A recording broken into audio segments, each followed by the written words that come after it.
Hello coin collectors out there, welcome back to the Big D Coins channel. Hopefully everyone's having a great day. I've got a fun video for you today. We're going to talk about the 2009 and the 2010 Sacagawea dollar coins. Now you might be coming across these coins rather frequently, especially compared to the other Sacagawea dollar coins that were made after 2002, and not quite know why.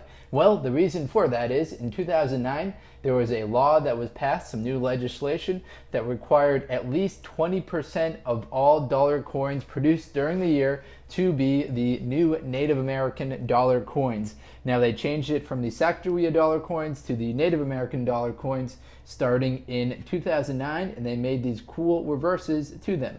But before we get into the real details of this coin, like the value, the mintages, and the design, let me give you your coin tip of the day. And your coin tip of the day is to actually enjoy spending these coins.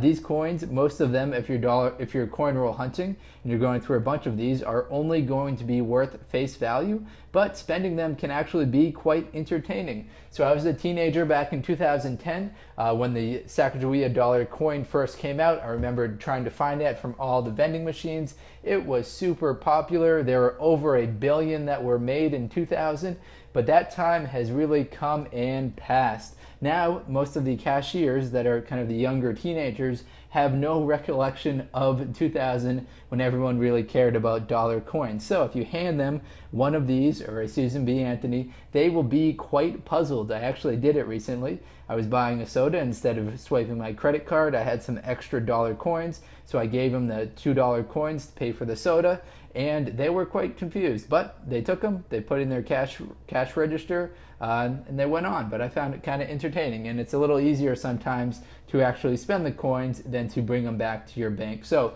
keep that in mind if you've got a lot of these laying around.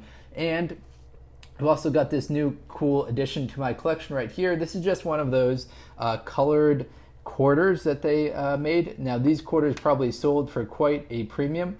This is, I believe, one of the gold plated, not actual gold in it, just a very thin layering of gold, but it's gold plated and it's got this nice coloring to it. It's like this silver color that really looks well when you tilt it. So this is a cool coin, just added to my collection.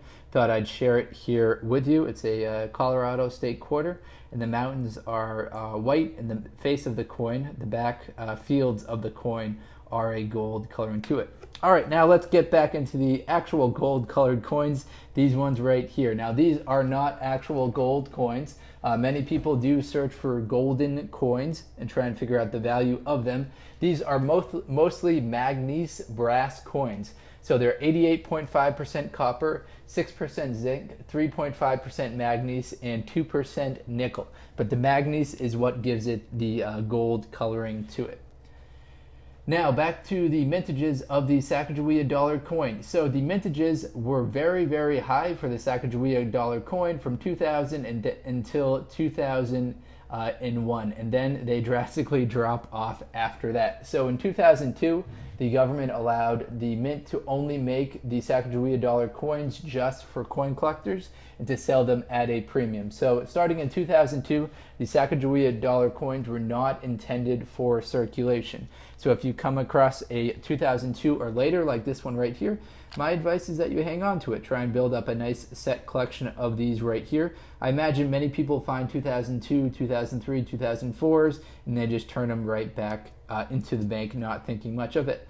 But if you find a non-intended for circulation coin, it can be a cool find, just like the Kennedy half dollars. So the mintage for 2000, when these first came out, 767 million made at the Philadelphia Mint. A couple years later, in 2002, only 3 million of them made. Fast forward to 2008, there were only 1.8 million of them made. And then in 2009, when they introduced this coin right here, and they passed that law requiring that 20% of all the dollar coins be the Native American variety, the mintages jumped right back up. So in 2009 at the Philadelphia Mint, for the Three Sisters coins, which is the one you see right here, there are 39 million made at the Philadelphia Mint, 35 million made at the Denver Mint. For the 2002 Great Law of Peace coin right here, there were For 2010, there were 32 million made at the Philadelphia and 48 million made at the Denver. So relatively high mintages for these coins, especially considering the previous couple of years, there were only around 1.82 million of these coins produced. So I want to talk a little bit about the design right here. It's got a neat design to it.